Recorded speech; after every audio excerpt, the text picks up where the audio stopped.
Hello, and welcome to another fully live and running on Hacker Time episode of Hacking with Friends. My name is Kody Kinzie. I am a security researcher at Varonis, and today I'm reporting from the void again. As you can see, I'm still in Los Angeles for good reason. I actually got some good news with my health insurance struggle, as I've been reporting on. So I'm still here for another day, and then I'm heading to the frozen north starting tomorrow. Seems pretty crazy up there. It seems as though things are like negative 20 degrees and very, very snowy. So I'm actually kind of enjoying one last day in Los Angeles until I get there, although obviously the set is a little bit lackluster. So we have a ton of stuff to go through this week. Hello to everybody in the stream. Looks pretty lively today. Good to see you, James. But yeah, let's go ahead and jump into all the stuff we have to cover today, starting with one of the things that I think is most interesting from a privacy perspective.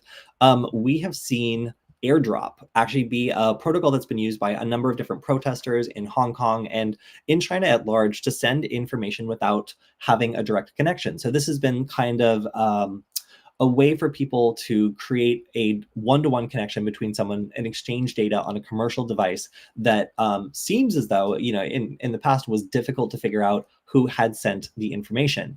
China has invested a good amount of energy in making sure they can detect and also track this sort of communication.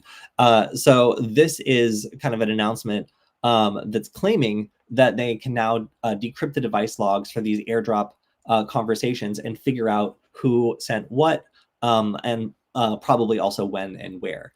So that is obviously problematic for people in Hong Kong who are trying to share information maybe about protests or other things that might be considered unlawful, and basically who are dealing with a lot of surveillance. So this would be, people who are trying to share something to an individual that they know, like a digital file or something, trying to bypass a network that is heavily surveilled, or trying to bypass the need for, having a VPN or something that also might be hard to come by. So this is something people have been doing for a long time. In the United States, people often abuse the airdrop feature to like anonymously send all kinds of stupid stuff. I remember some people got arrested for sending like a picture of like a bomb on a plane or something, thinking that, there was no way to figure out who had done this.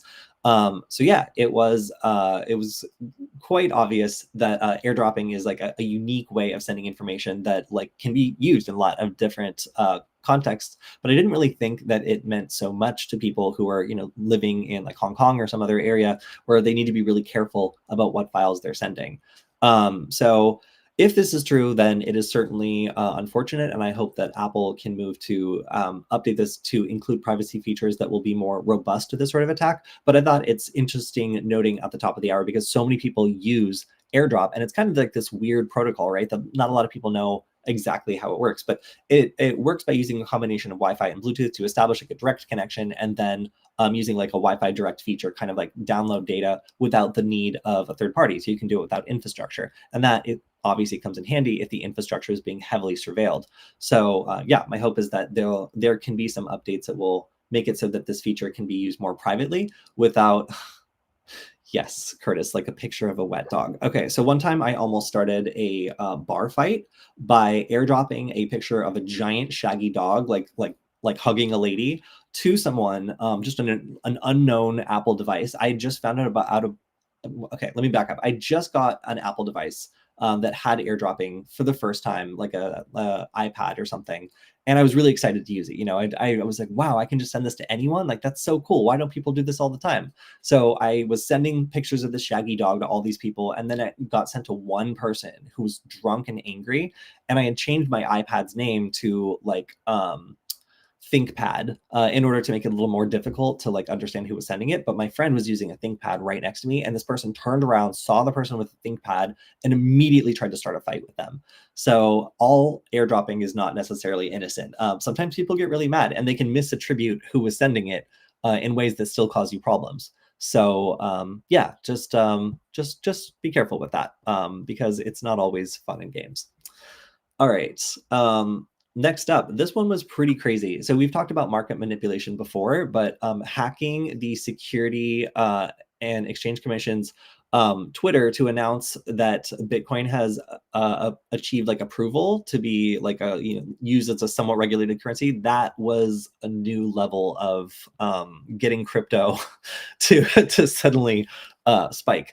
So it seems like somebody wanted to sell off some of their crypto holdings or something, and managed to get a hold of the official account of the Securities and Exchange Commission and tweet that they had granted approval for Bitcoin ETFs for listing on all registered national security exchanges. That is wild. So, you know, like looking for opportunities to cause like changes in the economy or like spike a particular asset, like that's obviously going to make people some money if they can pull it off. This seems to potentially have done that in a pretty spectacular way. So yeah, I have to say, like, of all the kind of Twitter takeovers that I've seen in the recent future, one that specifically targets the value of a cryptocurrency and tries to pump it by hacking an official government agency's social media and then announcing that this cryptocurrency is now, you know, like acceptable, basically that some of the risks has been like peeled off of it. That is pretty clever. So this was a pretty spectacular attack. I don't know if they had confirmed any actual damages, but I would be super interested to see how many people fell for this, given that it is like an official government social media account. And yeah, there's just been a lot of these like Twitter takeovers, um, which is pretty crazy. How do I install OWASP Zap on Mac M1? I don't, bro. This is the news stream. Come back on Wednesday. The Wednesday stream is the Q&A stream. But it seems like people in the comments might help you out anyway. So if you get confused as to why I'm not helping you, it's because Friday's the news stream. Okay, next up. This was an undocumented series of features that allowed sophisticated attackers to be able to triangulate iPhones and figure out where they were. So this was a spyware attack, basically, since 2019 that was leveraging these potentially like test features or otherwise undocumented features to be able to do some pretty sneaky stuff. So this is a chain of exploits for flaws that give the attacker the ability to execute arbitrary code and then map to a device's physical memory in ways that it's not supposed to be able to, and then finally report back the location of a device in order to spy on that person. So this is my, I guess, my application for most confusing graph of the week so far. We have the attacker's iMessage account. We got a PDF file, a true type font exploit, which kind of sets things off. I guess we get the grenade for that. Then we got another bigger explosion with this NSE expression. Then we've got a cartoon style bomb with the VP list. Then we're back to the NSE expressions again, and then the kernel exploit dies, and then, you know, I'll let you guys figure this one out. So this was a pretty highly sophisticated attack, and that suggests, I think, they're kind of implying this article that they think it might be like a Five Eyes country or like some sophisticated actor that either has a cozy relationship with Apple or an intimate familiarity with their products. As it were, it looks like the FSB is claiming that Apple was involved in some sort of conspiracy with this, but they were doing so without much evidence. All right, next up, this is an interesting one. So the FTC is offering a $25,000 prize for being able to detect AI-enabled voice cloning. I'll let you guess why. Done guessing? Okay, it's for phishing scams. So obviously the explosion in some of these self-hosted large language model programs like Llama or Alpaca allowed attackers to automate phishing from emails. You know, like that was kind of the first thing that it was able to do. You can't really censor an offline large language model, and that's the cool thing for an attacker about some of these versions. It might not be as powerful as ChatGPT, but can still perform certain actions. Well, as soon as you combine them with other AI models that allow you to do like effective voice cloning, that means that you have, like, you know, a script writer on one side and then a voice cloner on the other side. You combine those two things and you end up getting something that's pretty problematic to deal with. So obviously the FTC is going to be the one who has to deal with people getting scammed by this unholy combination of AIs. But what startles me here about this story is $25,000. Like, what is this, like a high school hackathon? Like, you know, my friend and I were talking before the show about like how little money is being offered here, and a serious developer or somebody who has the skills to do this, like, I think would probably need more than $25,000 to be like super interested in dropping everything and working on this project, especially if it takes more than one person. So I was, while I kind of expected a story like this, I was honestly surprised that like the FTC like shook out a mattress somewhere and like came up with this amount of prize money to offer like for a pretty like critical task when it comes to their agency. Like they're being able to offer a free tool that allows people to spot or screen for AI scammers. That seems like something that would save them a lot of money. And I don't think it costs $25,000 to do that. But then again, this is a prize for ideas. So maybe the threshold here is like super low, and somebody could get that money and then more money. I guess I'm just missing something here where like $25,000 is an appropriate prize for something that would like allow your agency to like pre-screen the problem without getting involved, like until you know it's an issue. But what do I know? Can I have the Discord link? Yes, you may. If you go to nugget.dev, you'll find the Discord link there if you want to have a conversation there. Let's see.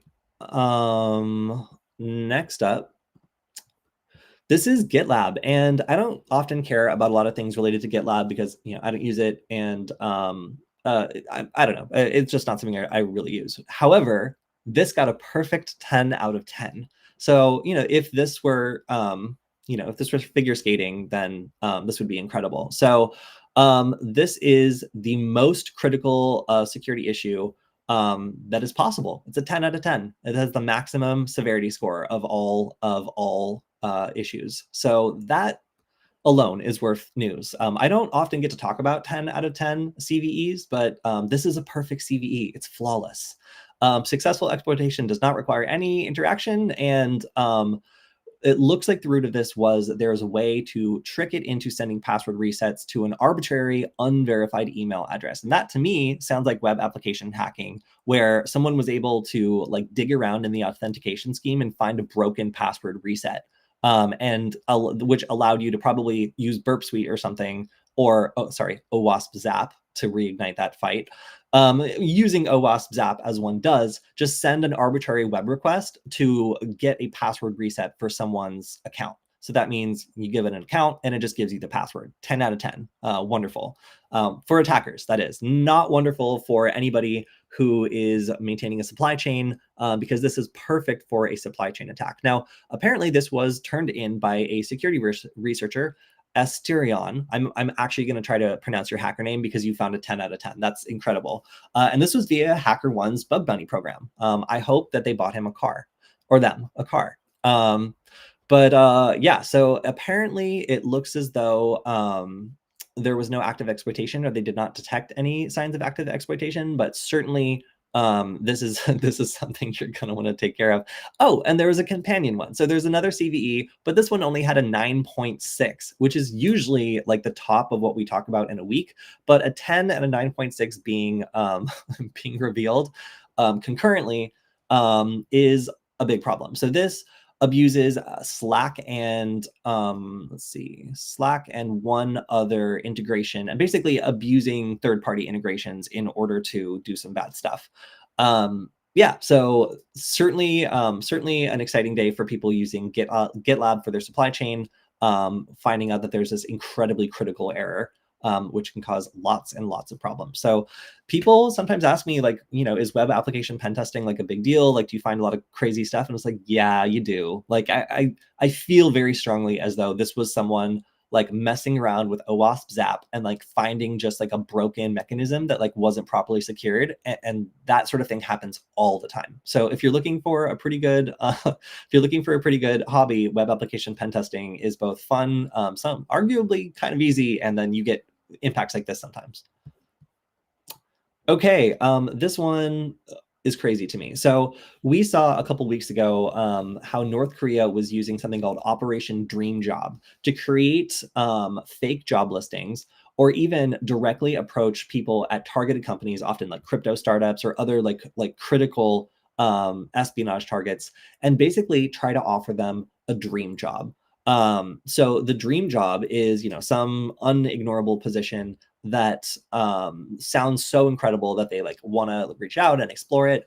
And what ends up happening often is that they get asked to download a file, and then it executes and steals all their cryptocurrency. This is kind of a new one. So this is the same playbook. However, there is often coding interviews or like coding questions during these interviews where the person who's conducting the interview at a tech company will ask you to take on a coding exercise. Now, this could be live on the spot. So there might be the additional pressure of like being on like a voice call or like a stream with someone where they're asking you in real time to like do something while they watch over your shoulder. This is something that happens. It's not completely unusual to watch someone like write a piece of code in order to assess their ability to do so, especially like maybe under a little bit of stress. So imagine that you got a job interview and they're asking you to do a coding section of that, and it's pretty easy. And then they ask you to import a library that they use in their company, just to make sure that you know how to do imports and that you know how to use like the kind of stuff that they're going to be using. Seems like a pretty reasonable request. So you write a piece of code, you import their library, you run the code, it compiles properly, and it says hello world. They're like, okay, cool. Like, it looks like you got this. Like we're gonna reach back to you, and then we'll set up a next interview, get you your health insurance, and we'll be ready to go. And then they block you. And you're like, well, that was rude. And then you check your cryptocurrency wallet and it's empty. What just happened? Well, it turns out that the malicious NPM package was what was responsible. It looks like that during the Upwork job interview, they were asked to install this Web3 Next.js and Web3 Next.js backend hosted on a GitHub repository. And then that was able to actually just drain their cryptocurrency wallet. So these sorts of dream job attacks are particularly lucrative for countries like North Korea that are going after cryptocurrency as a way to get around sanctions. So I have to say, being a crypto dev seems like an unusually hard job this week, because this isn't even the only crypto attack that we're tracking. The next one is $125,000 to an airdrop website. And I thought that this was connected to our first story, but it's not. So let me go ahead, and I also really like the way that the AI has imagined the crypto wallet founder. Like, this is exactly what I imagined he would look like. So have to say, like, great job AI for kind of nailing it on this one. Bleeping Computer has done very well by switching over to using an AI image generator instead of using the same like 6 stock photos like for every story. All right, so $125,000 lost to an airdrop website. Were they airdropping something? A picture of a shaggy dog? No, they weren't. They were actually believing that they were getting free cryptocurrency as part of a giveaway. So that might sound dumb to people who don't use cryptocurrency, but hear me out, because I just read about this and I'm going to relate it back to you. Apparently an airdrop is when it's like a marketing thing where they want to seed the community in exchange for a favor. So in exchange for like shout outs or something else, like they're trying to popularize or make it seem like more people are using their cryptocurrency early on. And as like a fellow cryptocurrency guy, you might understand that this is part of a marketing effort and accept some small amount of cryptocurrency as, basically payment for giving your endorsement. Like, that might make sense to you if you're a cryptocurrency CEO. I am not, so I don't know about. So they apparently lost $125,000 of whatever this is while trying to claim an LFG airdrop. I can't believe this is happening. So yeah, I don't know how much was being offered, but it looks like the scam here was that it was lessfeesandgas.io instead of lessfeesandgas.org.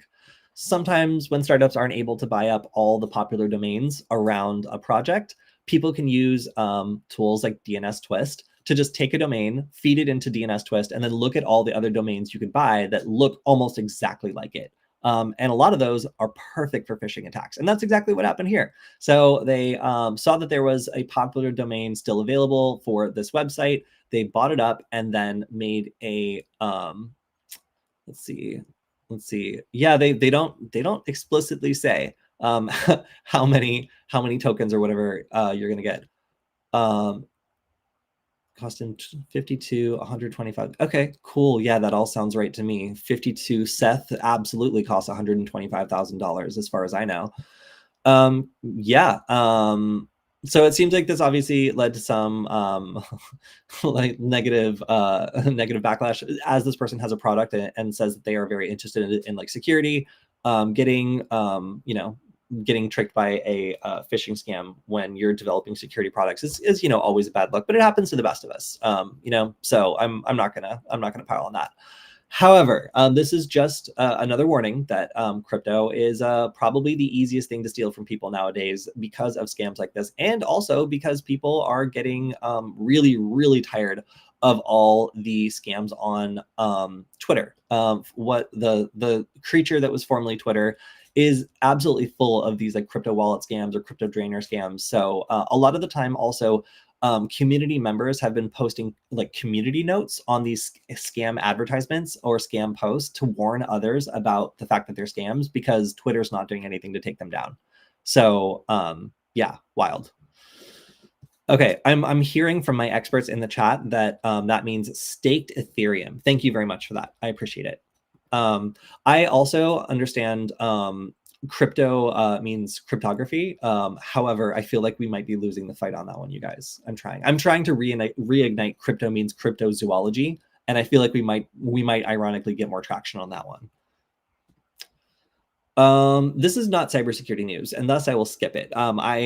So while I was in Europe, a friend of mine asked if they could tether to my phone for 2 days, and I said yes. And then when I landed, my phone was like severely throttled, and I checked, and 60 gigabytes of data had been tethered, and I'd reached my monthly limit. So I had to get a T-Mobile SIM card, and when I tried to modify it yesterday, I noticed that I wasn't able to log in, thought it was an attack. Turns out it's just a technical issue, according to T-Mobile. So there you go.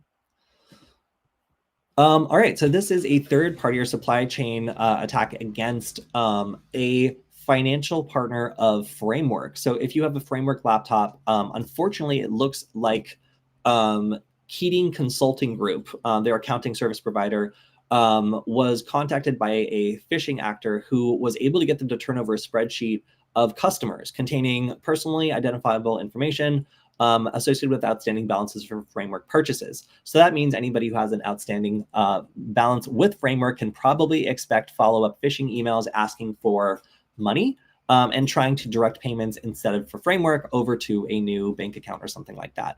So the full name, email address, and balance owed was revealed for each person. That's, again, like pretty much perfect for a mass scale phishing attack. So be on the lookout if you have any sort of balance with Framework.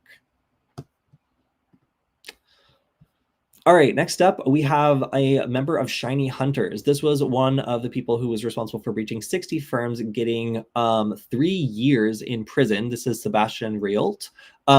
They pleaded guilty, and they were facing a maximum of 27 years in prisons, but it looks like they ended up getting 3. And due to the length of time that they have already spent in jail, it looks as though they are going to be eligible for supervised release actually in about 10 months. So, the investigators noted that the motive was pure greed. He sold hacked data. He stole people's cryptocurrency, even sold his hacking tools so he could profit from other hackers attacking additional victims. I understand my mistakes. I want to put that part behind me. No more hacking. I don't want to disappoint my family again, said Rail during sentencing. So we also have another hacker who was jailed again, this time Palm getting arrested for accessing a unmonitored PC and a VPN. So previously, the administrator of breach forums had been arrested under a lot of different charges and is in the process of going towards trial, but was arrested again on March 15th. Actually, no, sorry. He was arrested again recently after apparently violating the terms of his condition of his conditional release, and that obviously is gonna land him in jail until he's the next part of the process begins. So yeah, like more hackers getting jail time. In this case, it looks like oh my gosh, what is his real name? Connor Fitzpatrick has still not like pled guilty or gone through trial or anything, but is definitely going back to jail, at least for now, after not being able to resist accessing a unmonitored computer. So this is a weird story. It looks as though that 2 not-for-profit hospitals in New York are going after a third company that is being used to store their data. So what happened here was 2 hospitals were basically victims of double exploitation attacks, and then had a third-party company unintentionally hosting their files. And now they are attempting to go after that company to try to get their files back, and also delete any copies of it left on their server. So a bit of an unusual situation. And it seems as though while investigating the incident, the FBI has already got a copy of this data, but it's unclear as to why the FBI is like not willing to share it with the hospital. But the lawsuit is seeking to recover the stolen data and basically force the hosting provider to give over the information. Again, kind of a crazy mix of companies here, like going after each other in order to resolve the fallout of a ransomware attack. All right. Next up, another hacker getting 10 years this time in jail for being a part of, I believe it was the Black Axe Syndicate. In this case, receiving stolen funds from elderly victims in romance internet fraud scams. So this is something where like a scammer would like strike up a relationship with an elderly person, begin asking them to send money, and then this is the person who would receive like the gift cards or like whatever other type of currency the scammer was able to extort. So this person was basically laundering that money and passing it on to the people responsible for the scams while taking a cut for themselves, and would directly receive the money from these victims. So pretty obvious part in the scams here when you're like actually handling the stolen goods.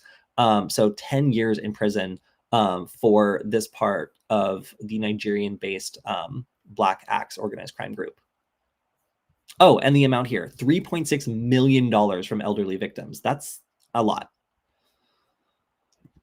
Okay, so this is something that's a rare spot of good news with ransomware. Often victims will get hit with ransomware that's being used by an affiliate, and this affiliate may not be the person who's actually behind the ransomware in the first place. Like they may not be the ones who write it, they may just be the ones who purchase the ability to use it. And if that's the case, then there's often flaws, some of which can be exploited in order to derive the key that was used to encrypt files. Now, this has somewhat limited it's somewhat limited application in that sometimes there's a per file key, and other times there's one key that's used to encrypt everything. In this case, it looks like the key was partially decryptable in files that contained a lot of zeros. And that allowed them to figure out how to decrypt larger files between 5,000 bytes and 1 gigabyte in size. It says that full recovery is possible for files larger than 1 gigabyte. The first 500 bytes will be lost, but the remainder can be recovered. That could be significant. But it still seems as though there's a lot of files that can be recovered. So if companies have decided not to pay and they're basically just trying to build from scratch, this could give them a good ability to recover at least some of the data that has been encrypted. I always like to see these stories because it means that victims have some options when trying to recover from backups. So yeah, it's pretty crazy that there are still some flaws serious enough in the encryption used in these kind of, I would almost call them commercial encryptors that, that are being bought by like ransomware affiliates. Every once in a while, like one of those flaws is serious enough that victims are able to just decrypt their stuff. All right, so Mandiant, a Google subsidiary and cybersecurity company, had their Twitter hijacked, and this was a pretty like straightforward attack. Apparently, there was a change in a two-factor policy that left the account unprotected, and that's how a lot of these accounts are being kind of attacked. I remember that change of 2FA, which made it so that your previous security keys like didn't work anymore. And if you didn't set up like a new version that's like way more annoying, then it doesn't work anymore. So yeah, it seems as though that was the reason behind this attack. So they were able to regain control of the account, but I think it caused like $900,000 worth of potential stolen assets. So that is a lot. So we can see that these cryptocurrency scams, especially targeting X, have become more and more lucrative as you have like the FTC and then also, the Security Exchange Commission, and then also like cybersecurity companies being hacked to link to some of these like crypto drainer as a service attacks. So Yeah, this has been a difficult year for X. Like already there's a lot of scams that are out there, and it seems as though the advertisements on X often link back to crypto scams. The major accounts you follow on X can frequently link back to crypto scams. And then you can also see the market itself being manipulated by hacking on Twitter. So pretty crazy. So we talked about this last week, but there was an attack on Kyivstar, which is one of the largest telecommunication service providers in Kiev, and wiped all of the core systems in their network. So this provoked a second attack, which went after Russia, and this actually breached a Russian internet service provider in revenge for this, and basically released a bunch of information, including plain text passwords, communication records, and this is kind of like a tit for tat of the initial attack against Kyivstar. So it seems as though this hacker group, Blackjack, defaced their official page, went through, stole a bunch of data, and released it. And apparently, this is like just the beginning of the revenge attack. But this is again like in wartime, kind of two different intelligence services. It looks like, or like hacker-aligned groups attacking each other and trying to go after civilian infrastructure rather than military infrastructure. So this specifically did not affect the military cellular network because they have different protections built in. But both of these attacks were going after civilian infrastructure. So interesting to see the widening scope of some of these infrastructure-based cyber warfare attacks. Okay, and this one, I know you guys are tired, but I got to go over this. 401k and your statements, things talking about your benefits, things talking about your health insurance, all of these are what we expect at the end of the year. And I myself have, been bombarded with some of these and had to make the decision as to whether or not it is a phishing scam or whether it is something I want to log into. So please be careful. A lot of these scams are addressing maybe like stocks or like 401k plans or other things that, might be something a corporate user would click on. Obviously, people really want to know about additional contributions from their employer or other sorts of things that threaten someone's job. You can see there's a QR code to scan here. And this is an example of a real phishing attack going after a 401k. Oh my gosh, this looks like almost identical to like several like that I've received, which fortunately I haven't clicked on. But you just get so many of these that that trailing dot over here like might not alarm you, or the fact that it's like this wild like QR code. It's honestly pretty scary because like so many of these communications are sent out. And I guess like the big red flags here that we can analyze together are the QR codes. And this is to make it so that they're not burning their URLs immediately. So if you're doing a scam and you're doing it at scale, then obviously once you hit report phishing over here, you've got the problem of having your URL getting busted and blacklisted and very quickly not becoming useful for scams anymore.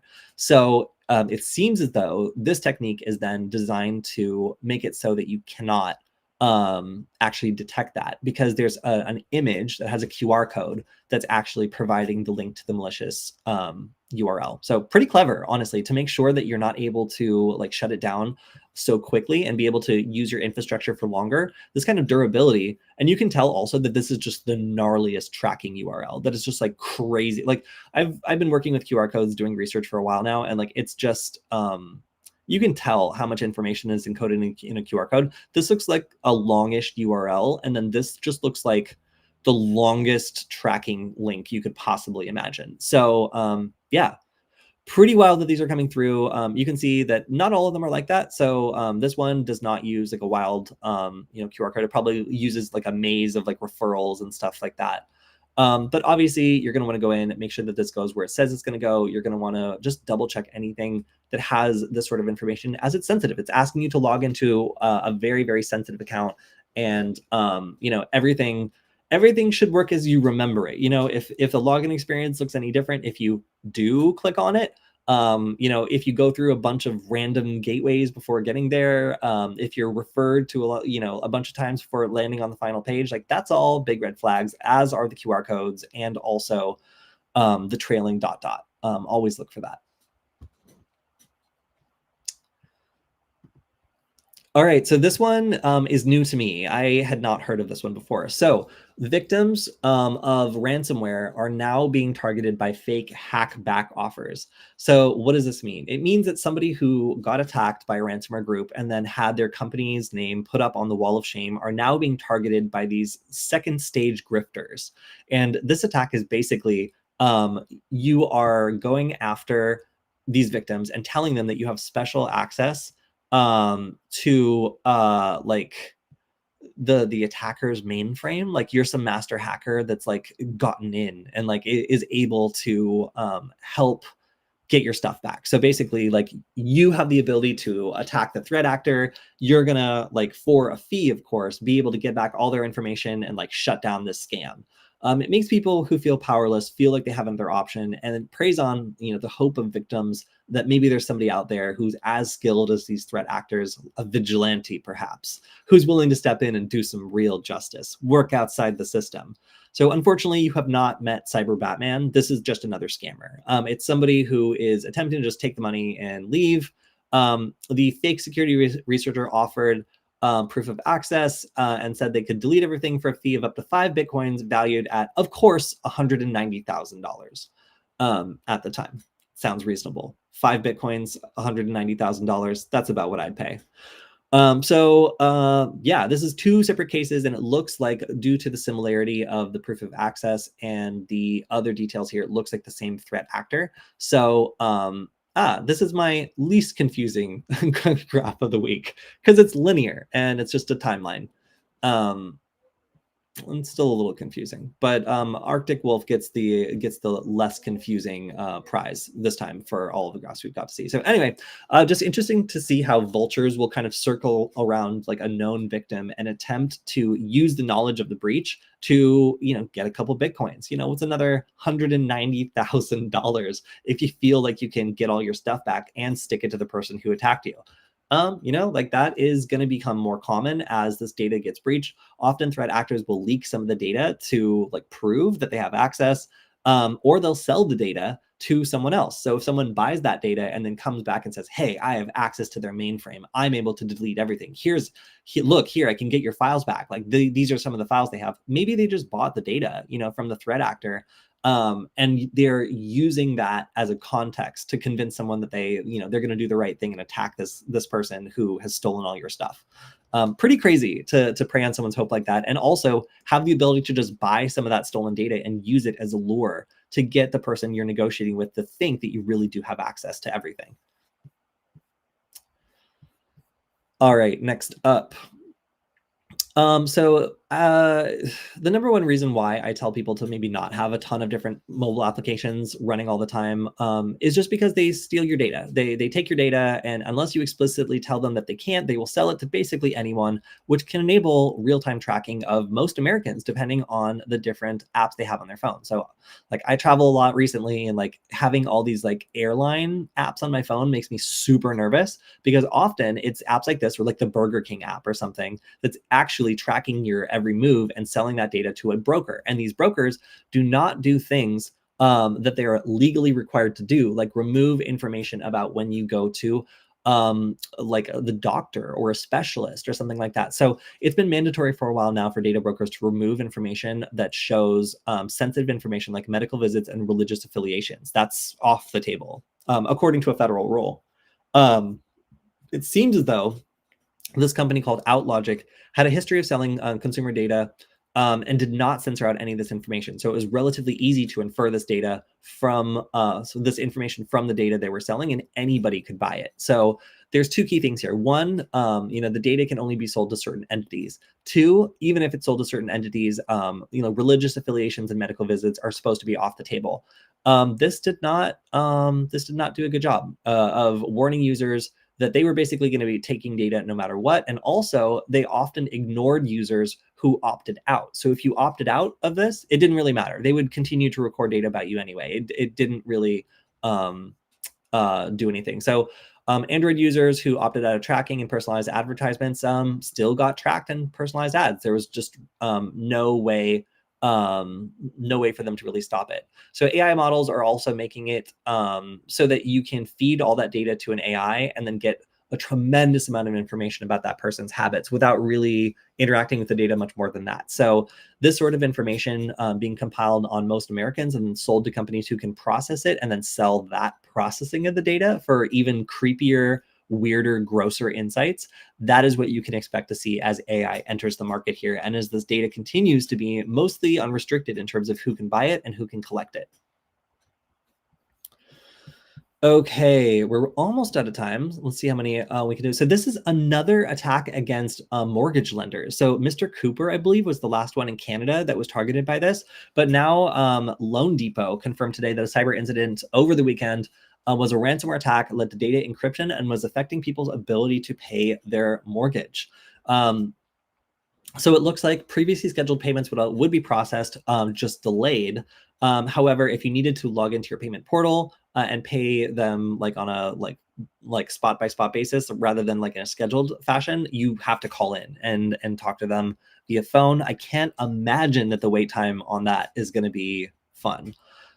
So their statement said that they're experiencing a cyber incident. They've taken certain systems offline and they're working to restore normal business operation as quickly as possible. It's better. It's more transparent than a unexpected encryption event. It's kind of nice to see the transparency here. We're working quickly to understand the extent of the incident and taking steps to minimize the impact. So it seems as though cybersecurity threats are kind of consolidating around the mortgage industry as a very profitable way of attacking a time-sensitive industry that deals with a lot of money and has lots of customers with urgent needs. Obviously, like hospitals and that sort of thing ransomware groups where suddenly they get targeted by like international coalitions of law enforcement, and really they get put a lot more pressure put on them. This seems to be like I don't want to say a comfortable middle ground, but attacking like private infrastructure seems like it's going to attract a lot less federal attention than attacking like water treatment facilities, for example. Unlike water treatment facilities, like these businesses probably actually have the money to potentially pay a ransom. So it's kind of interesting to see this uptick in attacks focused on mortgage lenders in the last like 4 months or so.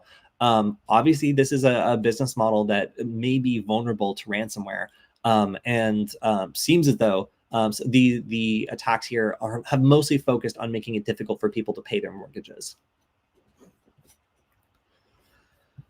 All right, this is not surprising, and I already kind of touched on this, but X users are getting really tired of the amount of advertisements that are just basically attacks against them. Crypto drainers, fake airdrops, and other scams have been rampant on the platform, and a lot of people interested in cryptocurrency have been saying that it is so easy to come across these scams. And here are just a couple examples of verified accounts that are claiming to give away cryptocurrency or do airdrops to get people attacked. I wonder who might fall for a scam like this, referring back to our earlier story about the guy that fell for a scam like that. Anyway, so that's obviously unfortunate, and it's gotten to the point where readers are adding context to tweets where they're saying, just, this is a scam. There's no airdrop right now. Starknet is warning users for airdrop scams. And this is a verified user, of course, here. So that's not a good sign of health on the platform. If you are using X, just be aware that the number of scams have gone up significantly in the last several months. And especially for cryptocurrency users, it does not seem like a friendly place. Hello, Sid Summers. Nice to see you as well. Glad you caught us on live, although I'm in my last 5 minutes, so we're going to power through a couple more stories. All right, so this is Memorial University in Canada, delayed opening from a cyber camp, delayed opening for one of their campuses due to a cyber attack. We'll do that. And it seems as though this has been contained, and they've sent in additional experts from other campuses to try to help with remediation, and that right now the Wi-Fi for residential students is still not operational. It also looks like payment terminals for credit and debit card transactions are also not working, but otherwise they are returning IT services over time. We also have the states of North Carolina and Montana being blocked now over laws that have gone into place requiring certain websites to basically guarantee that users who are accessing them are over a certain age. So this requires them to basically keep an extensive amount of information on users from these states. And most of these websites have just refused. So these states have now joined, I believe, Utah, and I think it's just Utah, but I don't remember how many other states, where these websites basically just say you can't come in. We're not going to just deal with any citizens from these states anymore, because the laws are so crazy that in order to protect our users' privacy, we cannot operate in those states. So pretty crazy to see more and more of these states that are trying to introduce really strict monitoring that makes it so that people can sue the company if they don't require age verification from all visitors, and basically keep track of every visitor, like have a copy of their ID that goes to the website. This follows suit with some efforts to do similar things in the UK. So we'll kind of see how this works. Generally, we see people, buying VPNs. So it's like on a technical level, a lot of these laws are not enforceable, or at least if they're not enforceable, they are very, very difficult to enforce. So the ways that a lot of these companies affected by the laws have responded is to simply suspend operations in the states that have enacted these laws and rely on users to, figure out the workaround. Because unless the states want to literally change and fragment their internet to prevent like VPNs and other things and become like a little China, there's very little they can do to prevent these workarounds, which are obvious and easy. And so weird to see like technology and law like bumping into each other like this, and having states trying to maybe overreach a bit in terms of what's technically possible, and then having these websites be like, okay, and just flip a switch for like entire states. Pretty crazy. And then I think this is probably the last. Yeah, we'll make this the last one. The court service in Victoria, Australia, is reporting that video recordings of court hearings have been exposed after a ransomware attack. It looks like they obviously chose not to pay the ransom, and now being, as this is a double exploitation attack, the threat actor is publishing audio visual court information about Supreme Court, the County Court, the Magistrates Court, the Children's Court, and the Coroner's Court. Gross. Again, like anyone can be hit with a double exploitation attack, and in this case, the private and sensitive information was probably acting as an additional incentive to try to get the court system to pay some sort of ransom, but it looks like they are not doing that, and as a result, a lot of this private information may end up online. Okay, so that's about all we have time for this week. It was a pretty lively stream, a lot of people on it, so maybe starting at this earlier time is a good idea. But yeah, hopefully as of tomorrow, I will be returning to the frozen north, where it is currently -20 and snowing very hard. Here from Los Angeles, where it is like 45 and everyone's complaining about it being cold. So as always, a big shout out to Varonis for basically being the sponsor of the stream, for making sure I can put time and energy into this every week. If you like the stream, make sure to go to varonis.com/Kody, that's Kody, and let them know you appreciate it. It's a free way you can let them know that you like watching the stream and you want it to continue. So I definitely appreciate it if you do. And if you have any questions, like the ones I didn't get a chance to answer today, you can always join us on Wednesday when I do the live Q&A. That is going to be the appropriate time to ask questions, where it will be answered promptly. But of course, I will go back and look at the YouTube comments and also the comments on Discord if you have a question. If you want to check out the Discord server, I will drop it again, actually, just to make sure everybody has it. But yeah, we've had a number of wonderful people who have answered a lot of questions. And if you don't get your question answered immediately on the stream, you can always jump in there.